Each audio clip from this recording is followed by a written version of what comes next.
Hello and good afternoon to Spring Clean Your Business. My name is Jayesh Patel. I'm from Progressive. I'm going to talk to you about how to structure your business now post COVID so that you're ready and able to thrive in a new environment as opposed to struggle when you find that you're now reopening your businesses. Um, the way I look at business in terms of how to grow your business and also to survive in an environment such as we have now is I always look at the business life cycle and where you are currently. So you need to understand exactly where your business is at. I categorize those businesses, those areas into um, five distinct areas. So startup, daily management, growing, restructuring, diversifying, or exit strategy. So startup clearly is any business up to about 6 months old, where you've just started out and you're full of excitement and looking forward to running a business and going in your own way. Daily management is where a business is a little bit more established, 2 to 3 years old, where you're establishing your processes, your systems, and you're getting ready for managing people, and the business is growing, but it's growing steadily, and you're now beginning to get more control of how you operate and what you do on a day-to-day basis. A growing business is a little bit more established, where you're very much looking forward towards creating new products, new services, possibly even acquiring another business, or looking at mergers with other businesses. The restructuring and diversifying is the next stage, where quite clearly it's a more mature business where you're looking to look to restructure your business in terms of possible acquisitions or mergers. It's much larger, and you're looking perhaps into look into different sectors within your industry, within sectors. And finally, exiting your business. You may exit your business in terms of several different ways. Just some of them could be a trade sale, succession, or a flotation, depending on what you're trying to achieve from the outset. Um, those are the categories that I put on them, but it doesn't have to be like that. It can be whatever you think is the most appropriate, and it's where you think you are within the cycle of your business. In terms of um, examples of companies that have also done what I call corporate spring cleaning. So here's three examples on the slide at the moment. Experian is a company that I worked for back in the early 80s. I worked for a company called Manchester Guidance Society for the Protection of Trade, um, and that dealt with credit references for businesses wanting to know whether a client was or a customer was credit worthy. Um, Great Universal Store started out a business called Experian, or at the time it's called CCN Systems. They had a lot of problems at the time, back in the early 80s, with people who were not paying their bills in terms of things that they purchased through the catalogue that Great Universal Stores used to offer. The credit control department came up with an idea that why don't we look at how we can check our customers' credit worthiness before we offer the goods to them, and what credit terms we might offer them. And CCN Systems became the company that I became part of, but Experian then eventually grew out, and now they provide data for businesses right across the world. That was an example of a company that's adapted to its environment, in terms of at the time there was a recession, and Great Universal Stores saw an opportunity where they need to have a particular service that they eventually found was also useful to other people and other businesses. Tesco's is a really interesting one because at the time Tesco's was seen as a business that was very much the low end of the supermarket market. They decided to rebrand using a celebrity chef at the time, and they looked at their processes in terms of their supply chain and look to see how they can get their products onto their shelves much faster on their supermarket shelves, which then gave them a head start against their competitors. That meant that with the renegotiation of contracts with suppliers, they were able to very quickly get ahead of their suppliers and start to rebrand and make a business that was much more appropriate for the environment they found themselves in at that time. They didn't just sit back and look at their business and say, well, we're at the low end, we're very much the small player in the marketplace, and that's where we'll always be. They looked at what was going on around them. They now hold 29% of the marketplace, and they're now in a situation where they're now looking to diversify into all sorts of other markets. And you may well have seen credit card services, banking, and a whole variety of other services they're now beginning to offer. They've done a very clever thing in terms of, because the UK market now only allows 29% for a retail supermarket to hold as part of its market share. They've now diversified also further into wholesale. So they're quite a wholesaler to sell to small shopkeepers, I suppose, and that means that they also, in some way, control that market space also, or are starting to.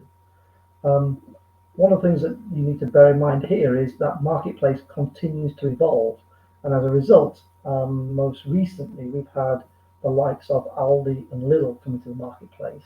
And Aldi started out very much like a low-end, pile them high, sell them cheap type of supermarket. But very quickly they've evolved into a business that's now becoming one that's becoming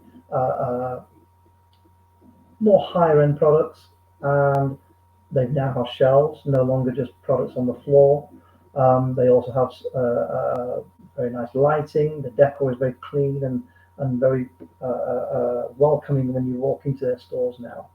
So all of a sudden they're now taking on the UK marketplace with a different way of approaching the marketplace. And you'll notice that also they're also branching into branded products, which initially they didn't do. Bupa, in terms of how they did their spring cleaning, again in the 80s, I was involved with Bupa in terms of their transformation from when they were seen very much in the early 80s as an elite, a business that was very much for the elite in terms of the rich and so forth. Didn't seem to be approachable or available to the everyday person. Their business was very much UK focused, and they offered their services through 34 customer service centres across the UK. What they did was they offered their three core services, which were company, corporate, and individual care, and all their processing for claims was done across the 34 customer service centres, and also their sales and marketing. That meant that they had a lot of inconsistency across their business, because if you had a business if you had a client that had multiple sites across the UK, the sort of experience they may have had in terms of claims processing would have been very different in terms of from one branch to another. So Leeds may process claims on, say, average 4 days, whereas Manchester might processing in, say, 12 to 15 days. And so as a consequence, Bupa was unable to really grow their business because they were always having inconsistency in their services. And they weren't really growing much more beyond the marketplace that they were in. They only offered really a service for a certain type of customer. What you see now is a business that is focused with 3 business centres, no more customer service centres across the UK. Each business centre operates each individual service, and all the sales and marketing is centrally coordinated. It's now become an international business, offering a whole range of healthcare services, and is growing rapidly right across the world. That is an example of businesses that have done their spring cleaning in times of recessionary periods. What happens if businesses don't do the type of thing that I'm talking about in terms of looking to do their spring cleaning? So we've got 3 famous examples here. We have Debenhams, who for many years have continued to offer all sorts of different consumables, not really focused in a specialty product or service, no real differentiator, and you don't really have a reason why you go to Debenhams unless you're quite close by. They've never really explored the online marketplace and let that market really go by the wayside. And yet they're very similar to the likes of Selfridges and Harvey Nichols, all of whom over the most recent years have all prospered in the UK.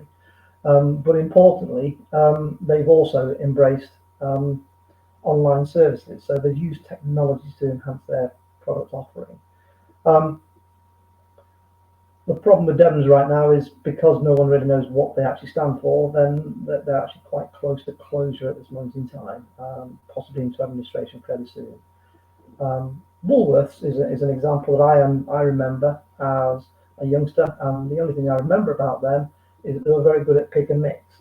They again also sold lots of different consumables, never really explored the online market as a business, and didn't really define what their target market was, unless it was the pick and mix market, in which case they were very good at that. But they couldn't really build a business on that, and as a consequence, because they weren't clearly defined, they very quickly closed in the last few years. Um, Although they've reopened, it's not the same people. It's a new brand, and it is very much about the pick and mix. Um, Blockbuster is a one product, or was a one product business. Didn't really look at this environment just to see what was going on around them. There's a whole change within the marketplace where video wasn't the only thing or way that people consume their films and music and so forth. As a consequence, you've had new players come to the marketplace like Netflix and the like, and they've taken over their market share, and Blockbuster again sadly is no longer in the marketplace. But there's three examples of businesses that haven't looked at what's going on around them in their marketplace and haven't adapted their business models.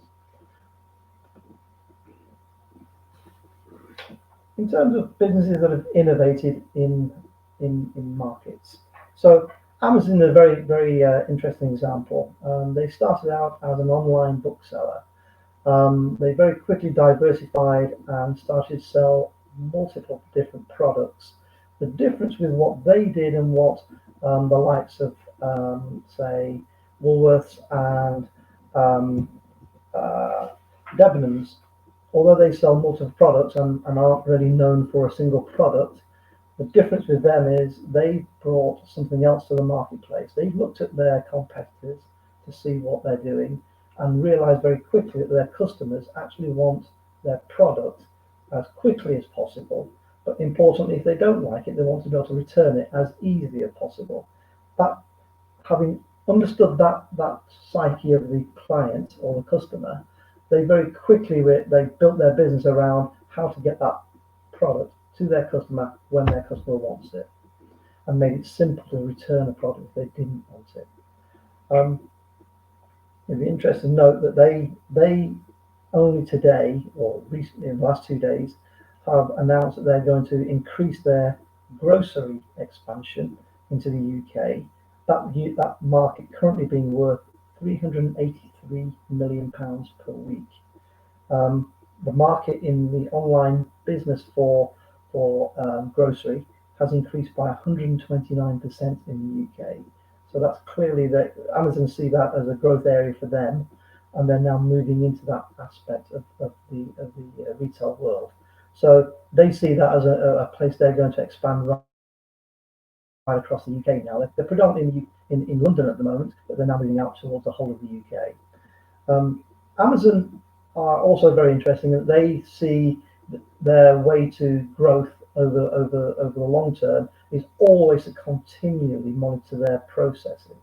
I was very lucky to be able to go and see how they developed their processes very recently.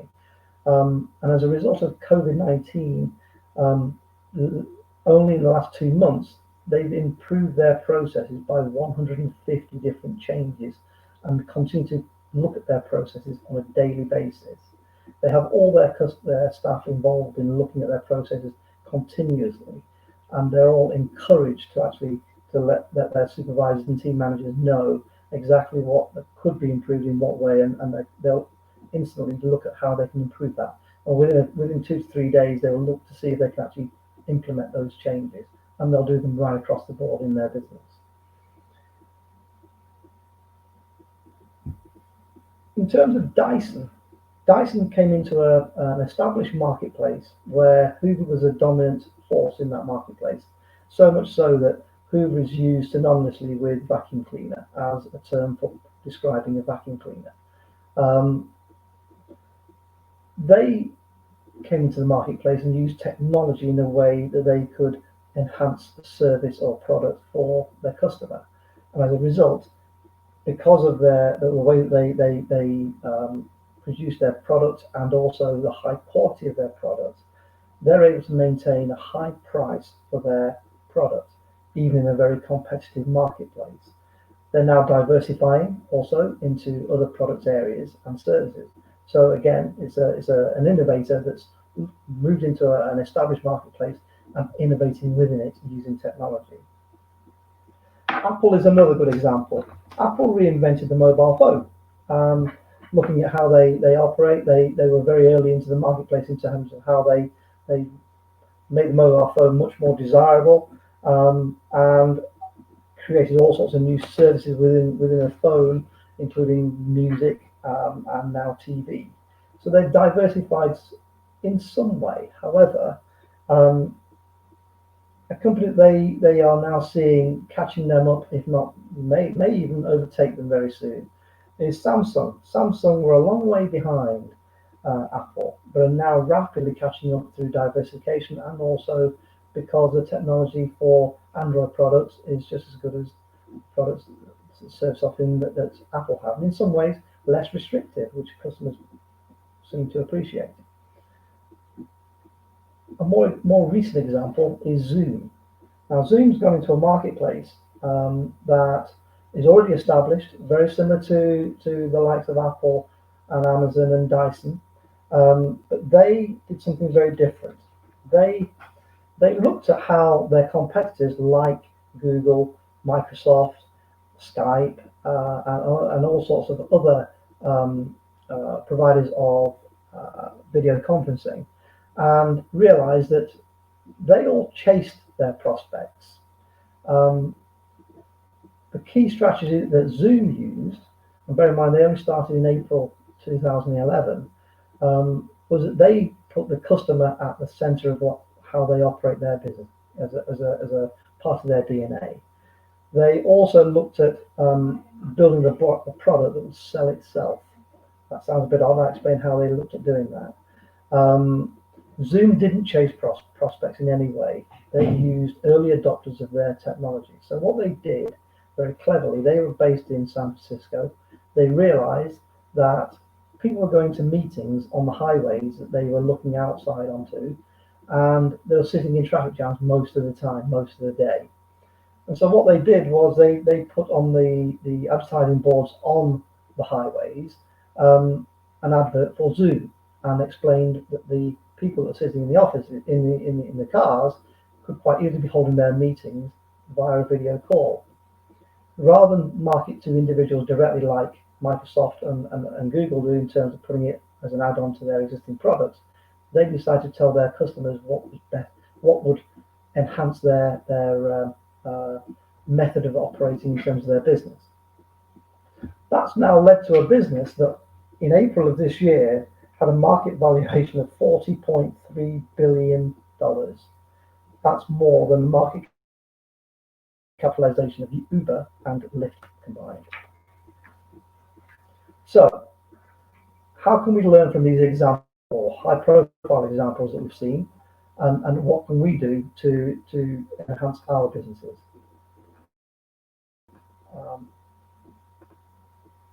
Excuse me. I'm just trying to change the slide at the moment, and for some reason it's not working. Here we go. Okay, so all those businesses continue to do these sort of practices on an ongoing basis. It doesn't matter what size you are. You may be a startup, you may be a business that's midway through your life cycle, or you may be a business that is a very large business. It doesn't matter where you are within the cycle. If at every single time there is a change in the environment, you get in the habit of doing these things, then you'll always know what to do in terms of how to go forward. So, in terms of analyzing your customers, first of all, look at the people you've done business with, and those that are new startups. It's about knowing what customers you want to trade with and targeting them accordingly. I can talk to you about that on an individual basis. So, in terms of analyzing customers, look at your customers in terms of a matrix. Create a matrix that shows customers down the left-hand side, across the top, look at them from a geographic point of view, the products and services that they've purchased, how much they spend with you on an annual basis, break the products and services down into profitability, volumes, how profitable each customer is to you, categorize your customers into a category 1, 2, and 3 based on the size that of business that you want to work with. I've done this exercise that I'm talking to you about right now on 3 occasions already, this one being the 4th back in December. And the reason I did this in December was I know from my financial services background that there's usually a 10-year cycle in terms of the economy, and the last recession that we had was 2008. So we were overdue a correction in the marketplace, and so I felt that December was a good time for me to look at my business and say, how can I refocus my business to ensure that as and when the next recession hits, I should be prepared and ready. That exercise proved to be very insightful because it's helped me through COVID. It was something I didn't even know was around at that time. It's helped me during this period. For instance, in April, I actually got my largest client secured in April, and I'm delivering services to them now. They pay me a very nice six-figure sum over the next 3 years, and that was gained in during COVID-19 lockdown. A client, I do non-executive direct services for SMEs. All of my clients have gone through this process when we set up their business plans and marketing strategies. One of my clients, the last board meeting I had only last week with a client, I engaged with them since January of this year. They turned over around £220,000 a year on average for the previous 4 years. We put a business plan together to do £2 million of turnover this year with a 17% net profit margin, among many other KPIs, but they are the highlights. I can tell you that the results up to the last board meeting were that we currently stand at a turnover of £2.7 million turnover and a net profit of around 15%. So we're a little bit behind on the KPI for net profit, but we're looking at ways in which we can improve that. But we're well ahead in terms of the turnover target that we set for ourselves. That company has an aspiration to grow up to around £30 million over the next 5 years in terms of turnover, with a view to looking to potentially sell at that point. But it shows you that if you put these practices in place, then it will hold you in good stead for the long haul. Once you've analysed your customers, the next thing to do is to look at your competitors, just as Zoom did. Look at your 3 main competitors in your industry or sector. Look at what marketing techniques they're using, and look at them in quite a lot of detail. Look where they're based, where they sell their products in terms of the UK. Look at the products and services they offer, the pricing strategies they have. What products and services do they offer that you don't currently? What do your customers buy from them that they don't buy from you at the moment? Create a matrix and map out your customers and look to see what you can learn from that exercise.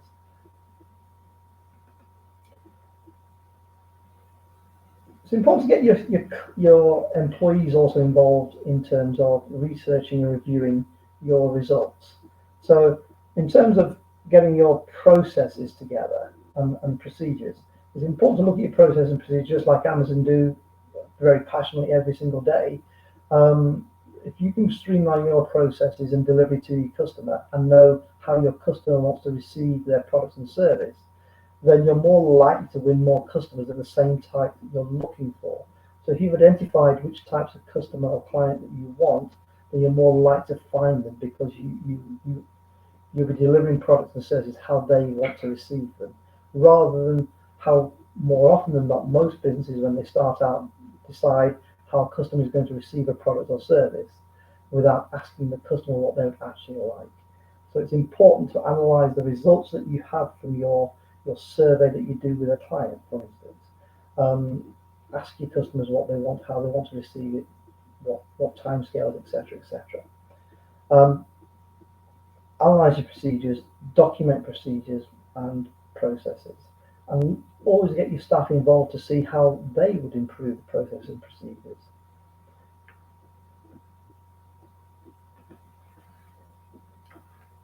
So you should be able to now define your target market based on your customers that are priority ones and twos, the marketing methods that you want to use that's the most profitable, but also the one that bears the most fruit.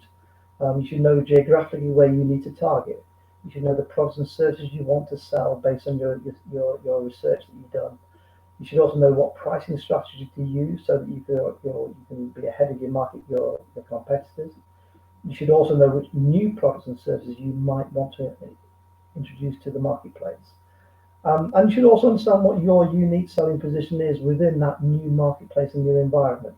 That's really important because once you understand that, then it's very easy to sell to your target market. You have to understand your target market.